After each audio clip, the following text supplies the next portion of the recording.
चांदी का चाहे 1 रुपया ले जाओ, चाहे कागज का ले जाओ, तो बराबर उसकी परचेजिंग पावर रहेगी। और एक सोने की मोहर ले जाओगे तो बराबर 15 रुपए का जो माल मिलेगा वो उसमें मिल जाएगा। होता क्या है यहाँ पर, क्या होता है? खेल, इसी जगह खेल होता है।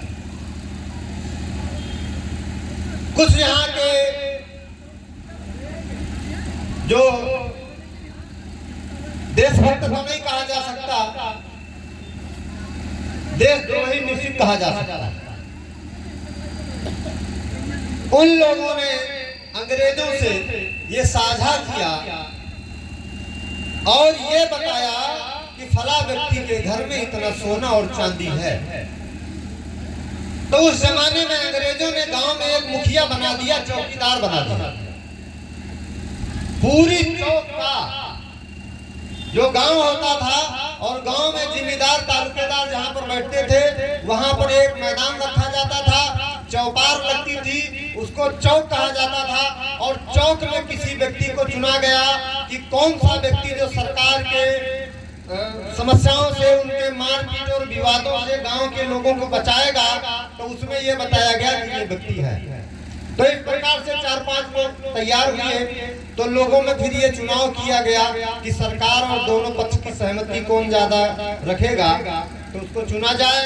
तो उसी चौक में चौकीदार चुना गया और चौकीदार के माध्यम से ये बताया गया कि भाई किसके घर में धन ज्यादा है तो उसको ये सूचना पहुंचाओ कि इस समय बदमाशों का, डाकुओं का ज्यादा बोलबाला है और उनके घर का जो माल है वो भी लुट जाएगा और साथ में घर की इज्जत भी जाएगी, बहू बेटियों की इज्जत भी लुट जाएगी।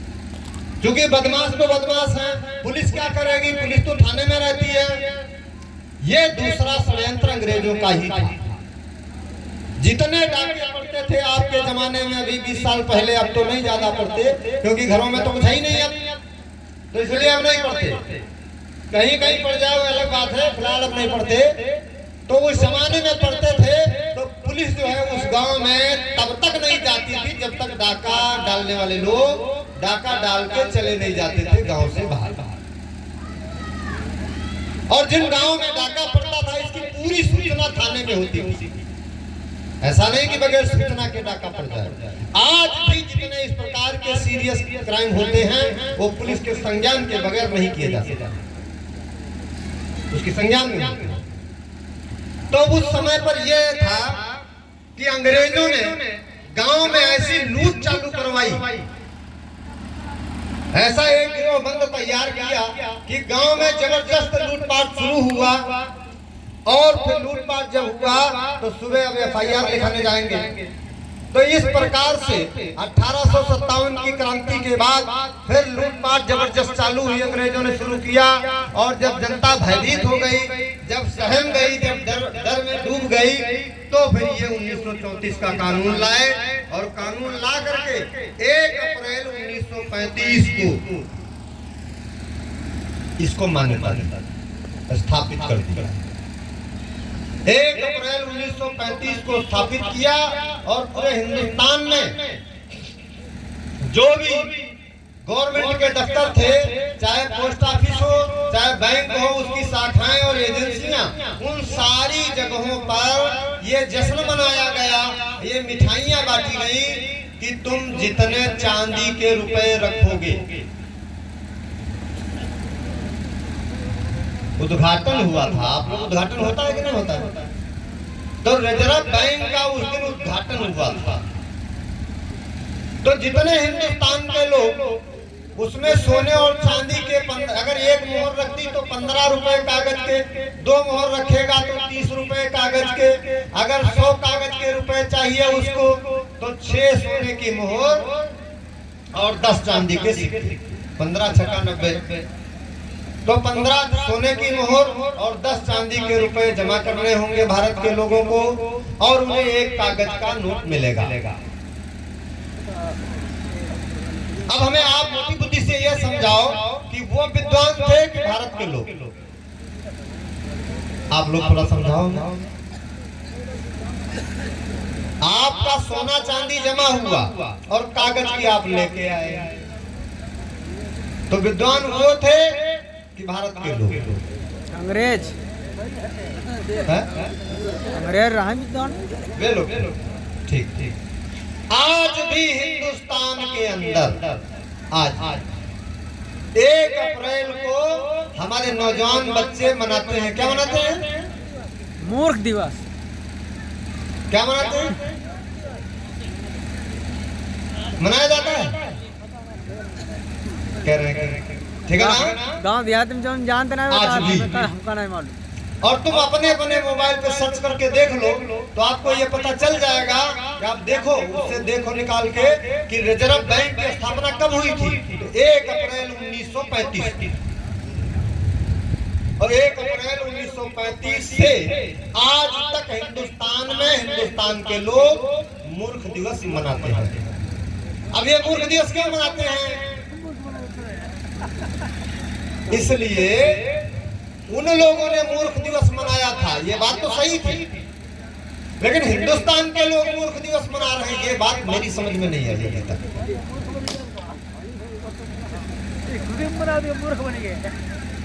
ये बात हमारी अभी तक समझ में नहीं आई। अंग्रेज लोग मनाते तो ठीक। अब इस समय पर हिंदुस्तान के सारे गवर्नमेंट सर्वेंट, सारे शासन करने वाले लोग, सभी प्रशासनिक लोग, न्यायपालिका के लोग अगर ये मूर्ख दिवस मनाते हैं तो बात समझ में आती है। लेकिन उनके यहाँ एक चपरासी, एक चौकीदार और गांव का कोई काश्तकार जाए, वो मूर्ख दिवस मनाए, तो ये समझ में मेरी नहीं आती है। अब इनके लिए क्यों?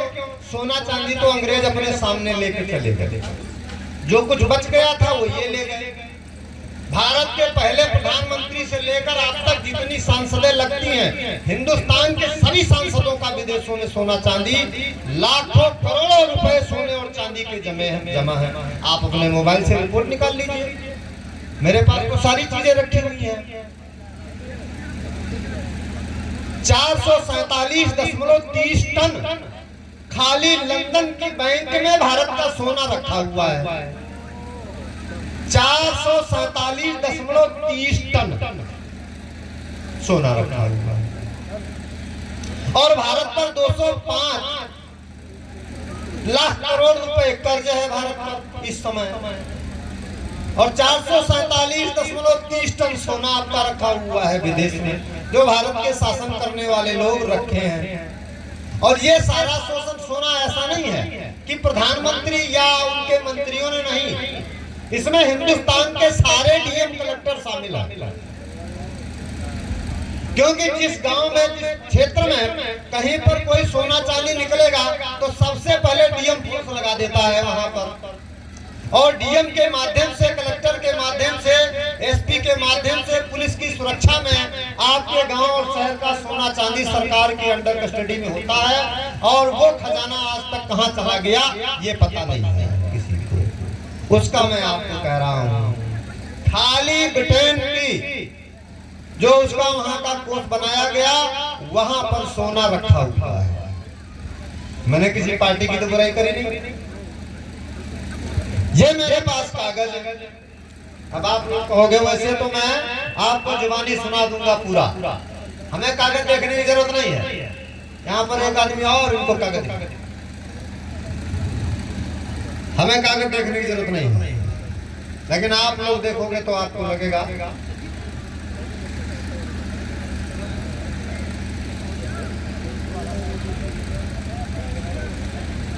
अब 1 अप्रैल से आज तक मूर्ख दिवस आपके देश में मनाया जाएगा। तो ये तो उन्होंने 1935 में किया, और जब आप आजाद हो गए 15 अगस्त 1947 को, तो 15 अगस्त 1947 को आजाद हुए। आजाद होने के बाद, आजाद होने के बाद आपके देश में आजादी, अंग्रेजों की जो मिलिट्री फोर्स था, उस मिलिट्री से या आज दुनिया के किसी भी मिलिट्री से कौन लड़ाई करता है? अगर युद्ध छिड़ जाए तो मिलिट्री से कौन लड़ता है?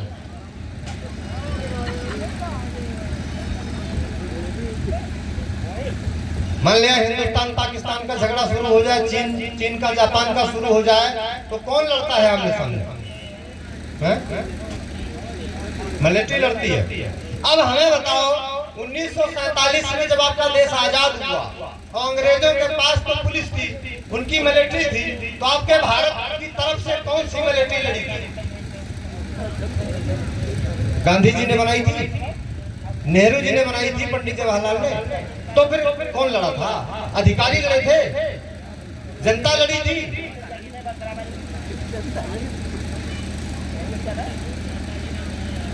जनता तो लड़ी नहीं होगी।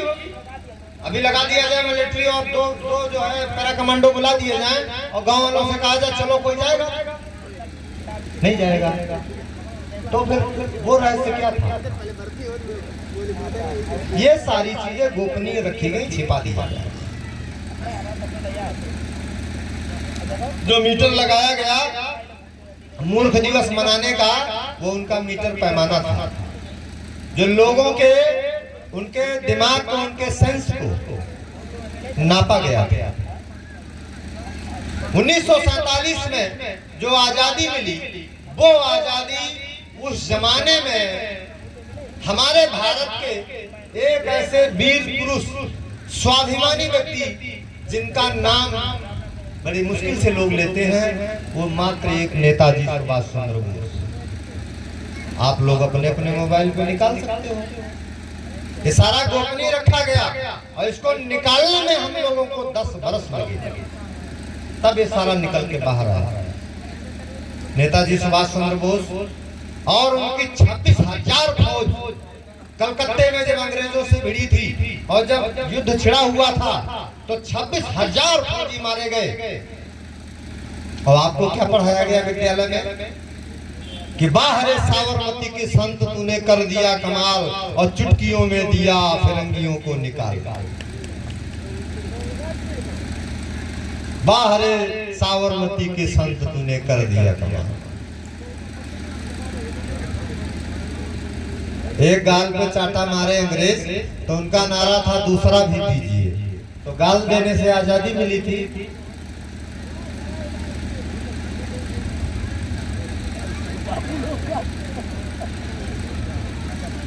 ये यहाँ पर ये लोग समझ गए थे कि जब ये लोग 35 से मूर्ख दिवस आज मना रहे हैं, तो हमें 47 में इनको मूर्ख बनाने में कोई बाधा नहीं है, आराम से बन जाएंगे। तो सारे लोग स्कूलों में, विद्यालयों में, थाने में, कोर्ट में और गांव में 15 अगस्त और 26 जनवरी को यही गीत गाते हैं कि वाह रे फकीर तूने कर दिया कमाल और चुटकियों में दिया फिरंगियों को।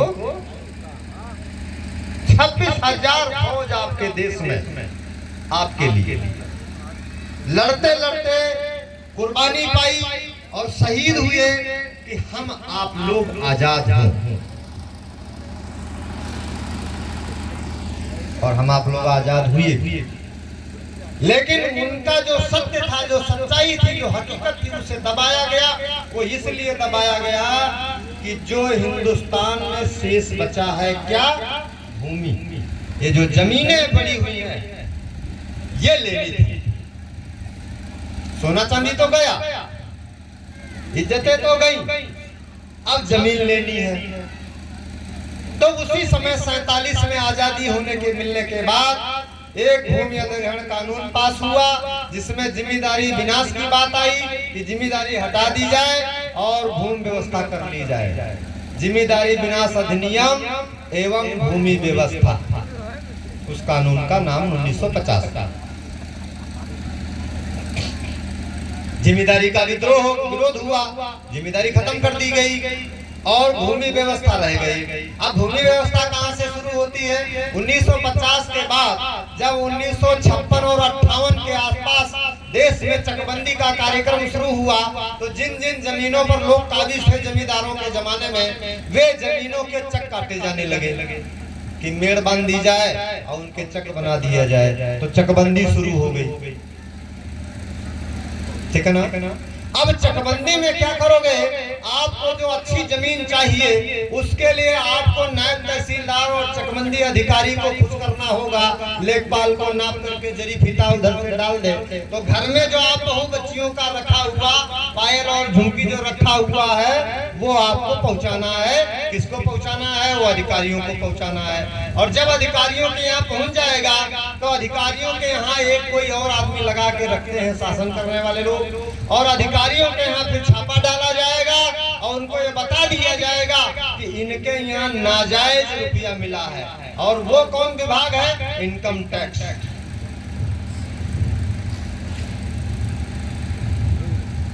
इनकम टैक्स विभाग जो आएगा वो देखेगा कि तुम्हारी इनकम इतनी है और तुम्हारा मकान और गाड़ी और बंगला और शादी विवाह में जो खर्च किए ये कहां से लाए। इनकम टैक्स ने रिपोर्ट लगा दी और रिपोर्ट पहुंचा दी, तुरंत क्राइम बेंच वाले लोग आएंगे, छापा पड़ जाएगा, पुलिस आएंगे, आपका गया। अब ये सारा उठ करके चला गया दिल्ली की पार्लियामेंट, लखनऊ की पार्लियामेंट में, और दिल्ली पार्लियामेंट लखनऊ की पार्लियामेंट वालों ने मान लादा सीधे कोई नेपाल पहुंचा देगा और कोई तो स्विट्जरलैंड और अमेरिका पहुंचा देगा। आपके पास बचा क्या? आपके पास क्या बचा? अब चकबंदी हो गई, आपकी जमीन हो गई। 75 में क्या होता है कि अब जमीन लेना है, सोना आपका पूरा चला गया, इज्जत आबरू चली गई। 75 में इमरजेंसी लगाई गई, और इमरजेंसी क्यों लगाई गई इस देश में? 1973-74 में एक कानून पास हुआ, भूमि अधिग्रहण।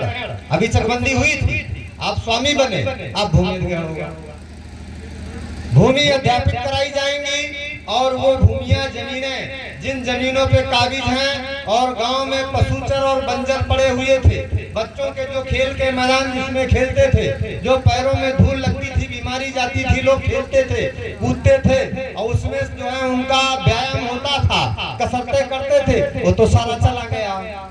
और जो गांव के लोग, पूरे गांव के जो जानवर होते थे, गांव का एक आदमी पूरे गांव के जानवरों को लेके जाता था और शाम को मुफ्त में आपको शुद्ध पेवर दूध मिलता था और घी मिलता था। तो गांव के प्रधान ने और सेक्रेटरी ने मिलकर के जितनी पशुचर बंजर चरागाह की जमीनें थी वे सारी जमीनें शासन को सौंप दी गई। भूमि व्यवस्था का कार्यक्रम चल रहा, चकबंदी तो हो गई, चकबंदी हो गई, आपका खजाना चला गया, अब भूमि की व्यवस्था का कार्यक्रम चल रहा आपके सामने। फिर क्या हुआ कि जमीनें जबरदस्त तरीके से लेना है, इसलिए कोई शकूफा बीच में डाल दिया जाए। जैसे अंग्रेजों ने बता दिया था मूर्ख दिवस, तो मूर्ख दिवस मनाने लगे। तो 1975 में इंदिरा सरकार के जमाने में देश में इमरजेंसी लगा दी गई और लोगों को जबरदस्ती रोड पर जो जा रहे हैं, अभी कल शादी होकर के आए हैं, कल अभी बहू आई और आज पकड़ लिया और पकड़ के और उसको ले गए हॉस्पिटल में, अस्पताल में, और उसको चीर फाड़ करके काम खत्म। समझ गए? उसकी नसबंदी हो गई। 75 में ये कार्यक्रम चला, कल शादी हुई, बहू घर में आई, अभी पैर के उसका रंग नहीं छूटा था, जो मेहंदी लगाई थी वो नहीं छूटा, और पकड़ लिया, टांगे से जा रहा है और पकड़ के ले गए, और अधिकारी भी लगे हैं, ऐसा थोड़ी बगैर अधिकारियों के। तो उस समय अंग्रेजों ने जश्न मनाया और यहाँ पर अधिकारियों ने जश्न मनाया, और आपके गांव के लोगों के जाने कितने लोगों की नसें काट दी गई। तो अब मैं आपसे पूछना चाहता हूँ कि जिन लोगों की नसबंदी हो जाती है, क्या बच्चे पैदा कर सकते हो? नहीं कर सकते हो। और जिन महिलाओं की नसबंदी उस जमाने में हुई थी, आप पूछना, वो बेइज्जती की गई है अस्पतालों में, वो बता नहीं सकती, मुझे मालूम है, वो तो मैंने देश के अंदर देखा है, ये जान करके समझा, निरीक्षण किया है, इतनी बेइज्जती की जाती थी उस समय। लालच क्या दिया गया? ऐसा थोड़ी कि लालच नहीं था, जो जितने केस देगा उतनी जमीनें उसको पट्टा दिया जाएगा।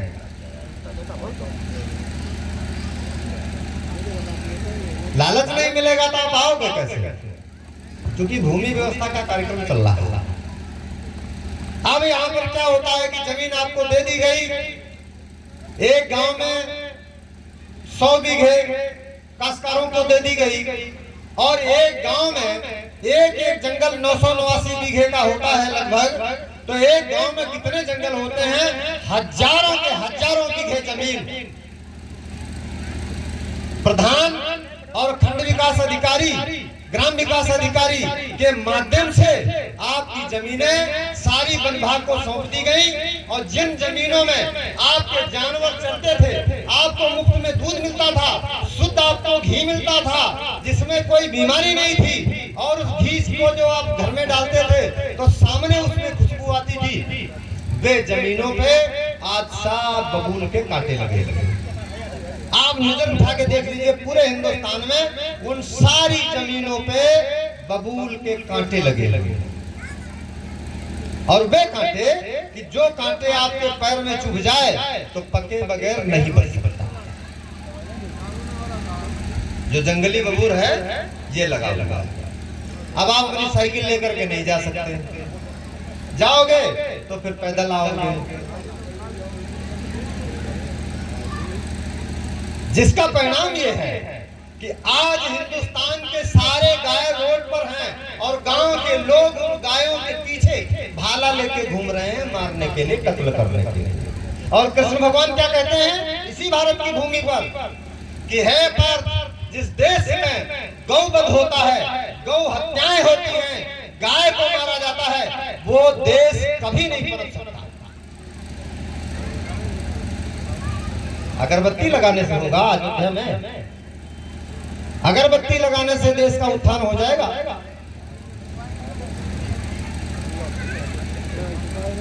क्या करोगे? आप फंस गए, उनके चक्रव्यूह में फंस गए। आप तो कोई निकालने वाले होंगे तभी तो निकलोगे, आप निकल ही नहीं सकते हो। तो आपका धन भी गया, धर्म भी गया, और जो भूमि आपकी है, जो पट्टा हुए थे, एक तरफ से पट्टे खाली हो रहे हो गए। तो क्या गया कि आपने और आपके बच्चों ने, आपके रिश्तेदारों ने, आपने जो सोना चांदी था, जो उसको बना करके बेच करके जो जमीनें उपजाऊ करी, वो उपजाऊ की हुई जमीनें आपकी चली गई। मने आपका शरीर का जो श्रम था वो गया, आपकी जवानी गई। और जमीन को उपजाऊ बनाने में आपने अपने बच्चों को वो प्यार नहीं दे पाए जो पिता एक अपने पुत्र को देता है। जो पुत्र अपने पिता को देते हैं वो नहीं दे पाए। उपजाऊ बनाने में आपकी जमीनें चली गई।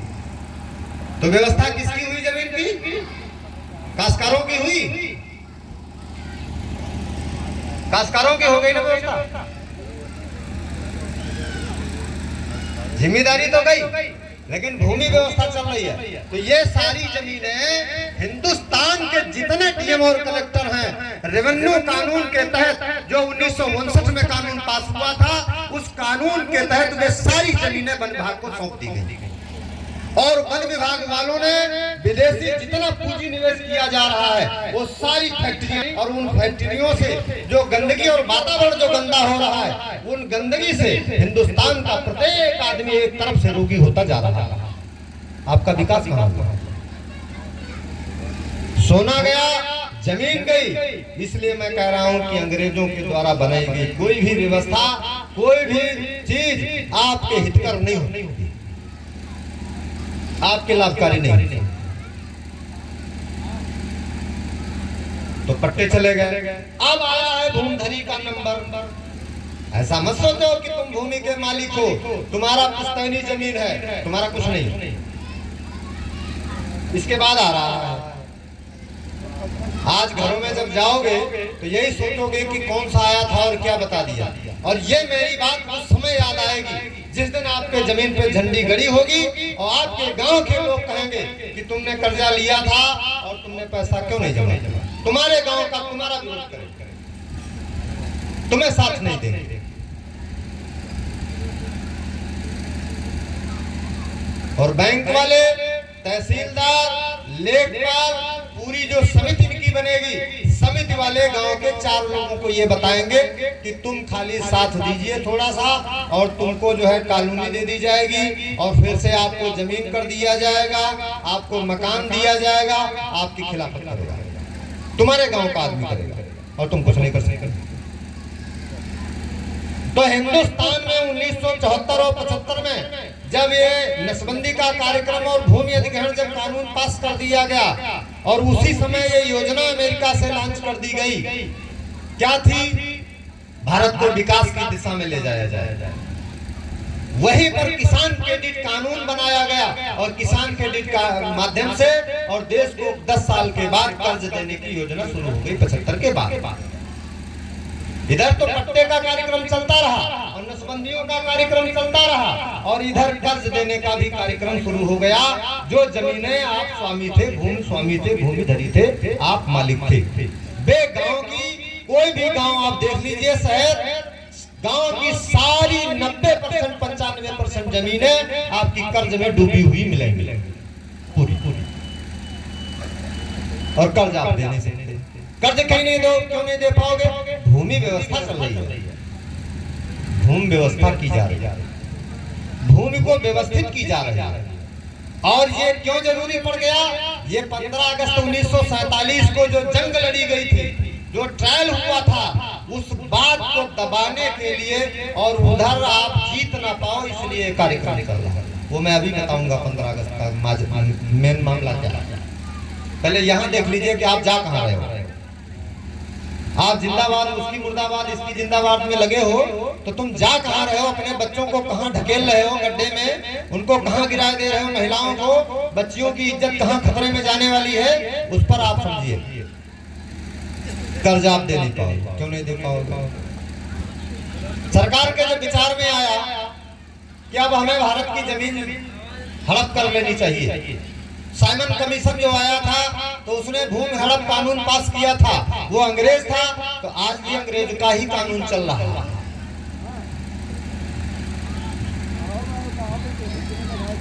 डलहौजी जो आया था उसका कार्य यही थी। ये तो सब इतिहास गायब कर दिया गया, पढ़ाई कहाँ गया?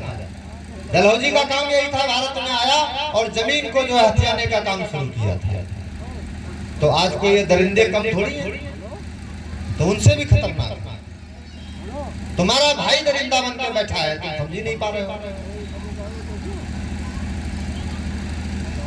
तो ये जितनी जमीनें हैं इनको छीन लिया जाए, इसलिए बड़ी योजनाबद्ध तरीके से 18 अक्टूबर को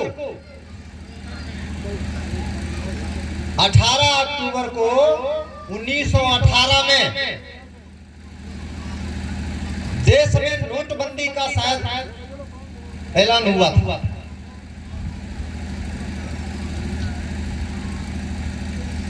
नोटबंदी क्यों? कि विदेशी करेंसी आ गई है, विदेशी जो नोट आ गई है उसमें ब्लैक मनी आ गया है, काला धन आ गया है। और इसके पहले सबके खाते में 16 लाख जाने थे, इसके पहले 16 लाख जाने थे। 16 लाख जब जाएंगे तब आप जो है क्या करोगे? मूर्ख दिवस जश्न मनाओगे 34वां। तो हिंदुस्तान के 16 लाख के चक्कर में खूब जश्न मनाए, खूब बैंकों में लाइन लगा के खाते खुलाए, Aadhaar card, PAN card, ATM card सारे दोगे, उसमें सारा डाटा आपका कलेक्ट है। बड़ी योजनाबद्ध तरीके से कार्य हो रहा है। अब क्या यहाँ पे हुआ? नोटबंदी हो गई। नोटबंदी में आपकी आर्थिक व्यवस्था स्थिति इतनी दलदल में चली गई कि आप खड़े नहीं हो पाए थे। उसके तुरंत बाद दूसरा कार्य किया जाए। दूसरा कार्य क्या था? इत्तेफाक से हिंदुस्तान में कोरोना लाया गया। अभी ज्यादा समय नहीं बीता, अभी तो आप खड़े भी नहीं हुए थे, अभी बच्चे ठीक से विद्यालय जाना शुरू नहीं किए थे, अभी तमाम शादियां जो हो रही थी वो ठीक से अभी हो नहीं पाई थी, अभी आप लोग समझ नहीं पाए थे। देश में कोरोना आया, कहां से आया? चीन से आया। दिखाया क्या गया कि हिंदुस्तान के मुसलमान आए, हिंदुस्तान में आए और उन्होंने देश में एंट्री की तो चम्मच से खाना खाते हैं, उस चम्मच में लगा रहता है, लोगों ने खा लिया, इसलिए कोरोना। किसी मुसलमान ने गेट खोला, उसको जो है शटर खींचा, हाथ लगा दिया और हाथ लगाने से कोरोना हो गया। मुसलमानों ने गेट के बाहर उसको थूक दिया मसाला खा करके, और दूसरा आदमी निकला और पैर रख दिया और पैर गया बिस्तर पे और बिस्तर पे सो गया और सोने के बाद उसे कोरोना हो गया। हिंदू और मुसलमान का जंग छिड़ा गया। ऐसे नहीं अगरबत्ती सुलग रही है वहां पर। अभी जे ग्रह युद्ध करवाएंगे, अभी ये करवाएंगे, अभी वो कत्लेआम करवाएंगे हिंदुस्तान के अंदर। ऐसे थोड़ी भूमि व्यवस्था हो रही है। कोरोना आ गया, कोरोना काल में हिंदुस्तान की जितनी प्रॉपर्टी थी, हवाई अड्डा, रेलवे अड्डा और जितने खदाने थे, सारे जो है अडानी और अंबानी को दे दिया गया, बेच दिया गया।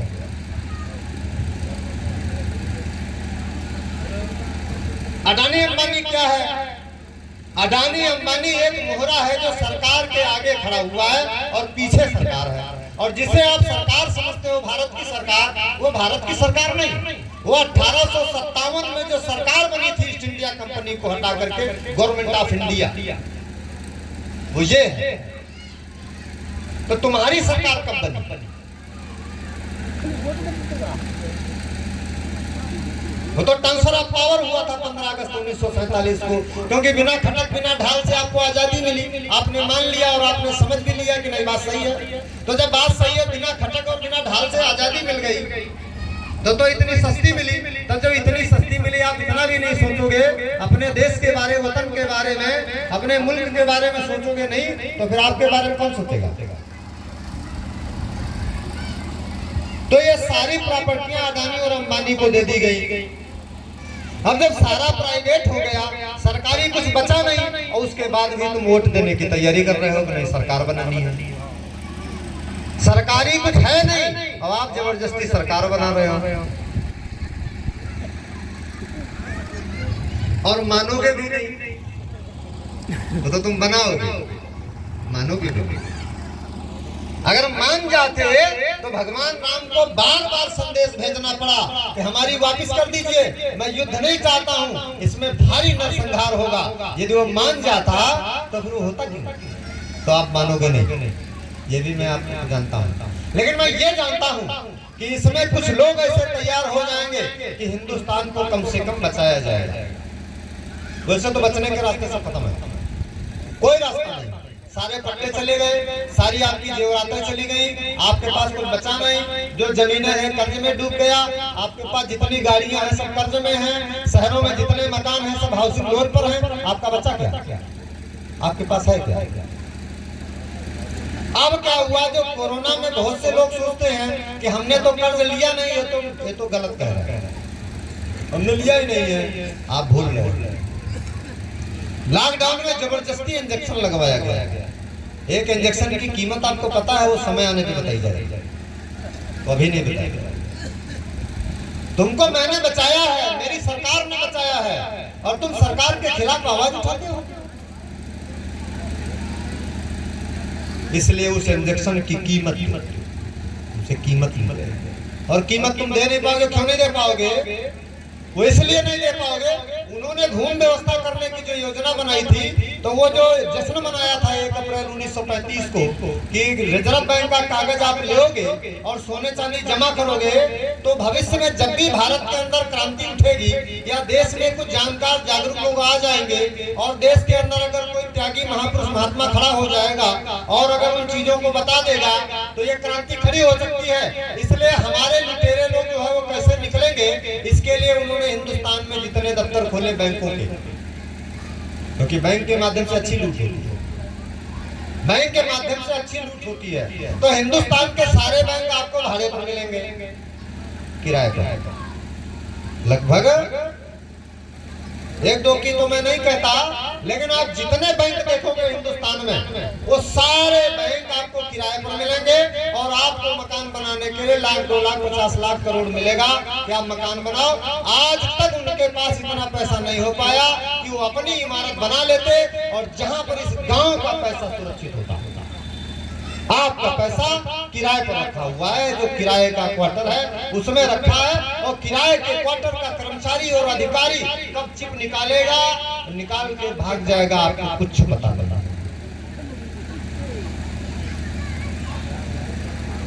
उसमें तो एक चिप लगी रहती है और चिप में आपका डाटा कलेक्ट है, और वो चिप निकालेगा। जैसे रिजर्व बैंक गवर्नर की गाइडलाइन आएगी, सारा डाटा निकालो बाहर, और गवर्नर तब कहेगा जब संसद में बैठे लोग, और उस समय जब ये आदेश देंगे गवर्नर को, तो तुरंत गवर्नर आदेश देगा सारे बैंकों को कि सारा डाटा कलेक्ट करके हमको दीजिए। सारे हिंदुस्तान के बैंक चिप निकालेंगे, निकाल के वहां पहुंचाएंगे, आपके पास कुछ नहीं बचेगा।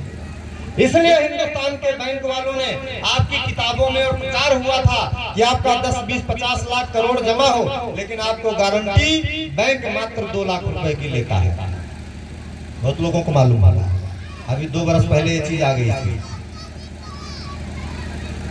देखिए कह रहे हैं, कितने लोग जानते हैं इस बात को कि नहीं आया था? ये देखिए,